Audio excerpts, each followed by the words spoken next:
This is Hot Wheels Tech Trax, and they're pretty freaking cool. It was a very short-lived series. If you didn't know about it, it only lasted from about 2004 to 2005, and I believe in the United States it was a Toys R Us exclusive, though I could be mistaken on that.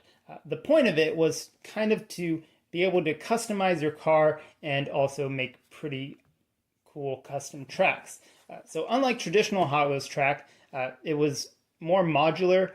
Think of it kind of like Hot Wheels plus K'NEX, because the tracks very much do remind me a bit of K'NEX coasters. And there were pneumatics and other different things. I actually have this Air Stunt Challenge set. It's been sitting pretty much new in box, and I have yet to do a video on it. I'd like to get to that eventually, but we're just looking at the car today. We have Jumpmaster and Power Pivot. Those are two other cars. Each set of cars came in a two-car set. As you can see, one here is pre-built, and the other one has been opened up so you can see all the guts, which includes weights, a little tool for separating it, and wheels and all that. Cool thing about these cars is that they each had a unique feature. So as you can see, this one has articulation in the middle. It rotates around that central pivot, and it's similar to the car Excessive. This one is called Turbo Torque. The other two, Jumpmaster, that one flexes up, and then Power Pivot, I believe, the front part can sway back and forth. So, different cars for different stunts. This is kind of similar to an earlier series that I've talked about on the channel before, called Kit Racing. If you want to check that video out, I basically go over the entire history of electric Hot Wheels, and the difference being that these were customizable and motorized. These were customizable but not motorized. You would have to use a booster or gravity like a more traditional Hot Wheels set. So let's break out the unboxing hammer, and remember, this is a collectible, so... Wait a second. Is the unboxing hammer broken? Thought I checked the batteries earlier. Huh. I guess maybe this time it's the unboxing hammer that needs some moral support. So we'll set that aside and go ahead and dig in. Oh, how does that get there? All right. Let's go ahead and open this up. It's in that ridiculous plastic packaging. And does the plastic go all the way up? Well, that's obnoxious. Usually there's a spot where you can separate the cardboard more easily, but this is not going to give me that. All right. Here we go. Did we get it? There we go.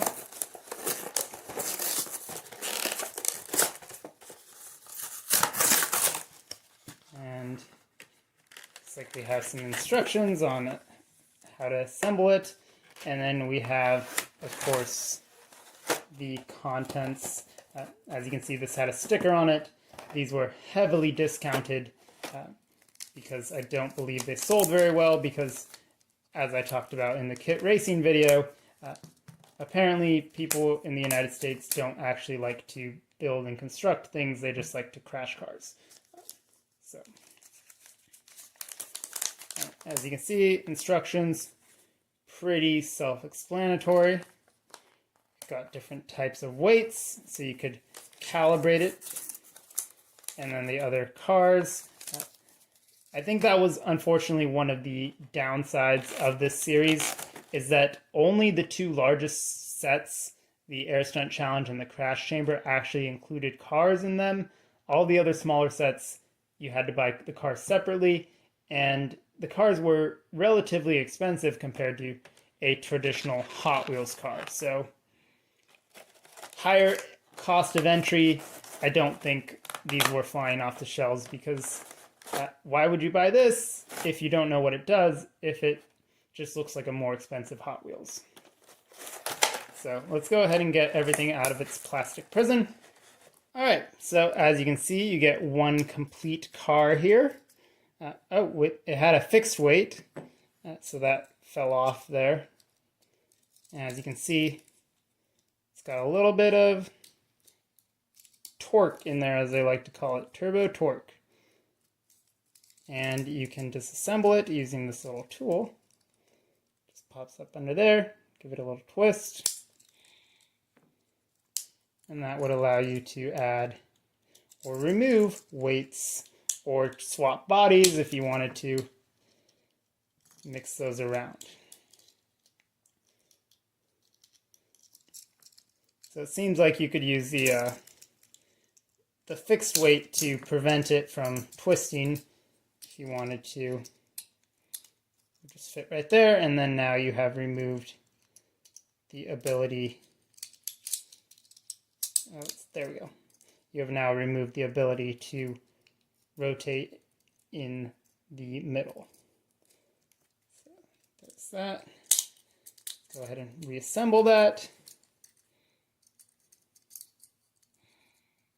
And we'll assemble the other car. They're both the same type of car, just slightly different variations in aesthetics.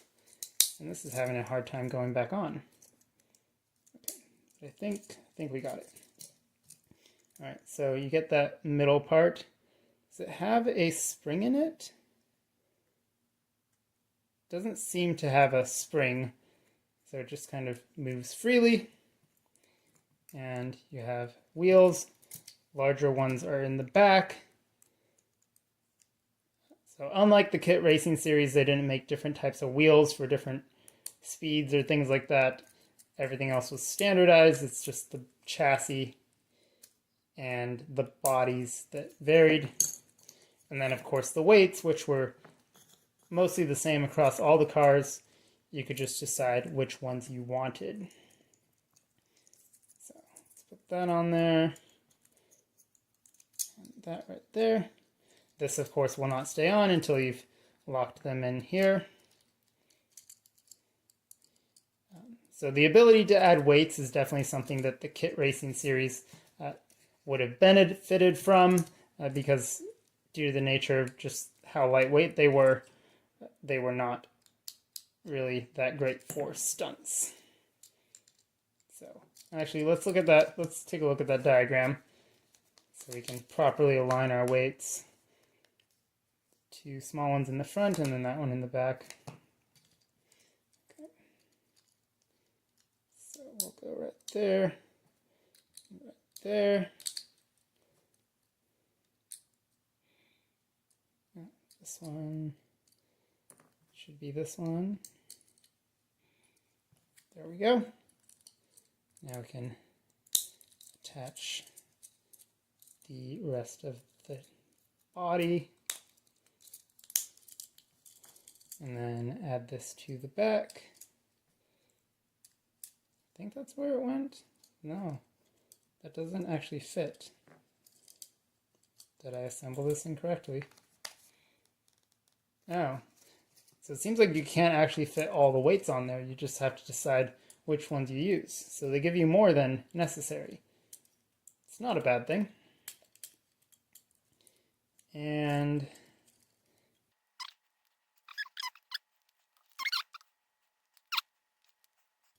well, for some reason, this rear piece does not want to attach. There we go. That was more difficult than I feel like it should have been. All right, and there we go. We got our two cars, our tool, and some extra weights, and some instructions. So these will run on standard Hot Wheels track, but they are essentially made for the test track, or rather tech tracks. Oh, they actually can fully rotate. I don't think that would ever actually be useful for anything, but maybe depending on what track layout you come up with, it would be more beneficial to rotate or to stay flat. So I really like the series. It's relatively easy to find all the sets since there were so few of them. It had one wave and then essentially died out. But let me know your thoughts in the comments about Hot Wheels Tech Tracks. Did you ever own any of these? Or are you looking into them? And I hope to see you in another Board Games, Bricks, and Hobbies video. Take care.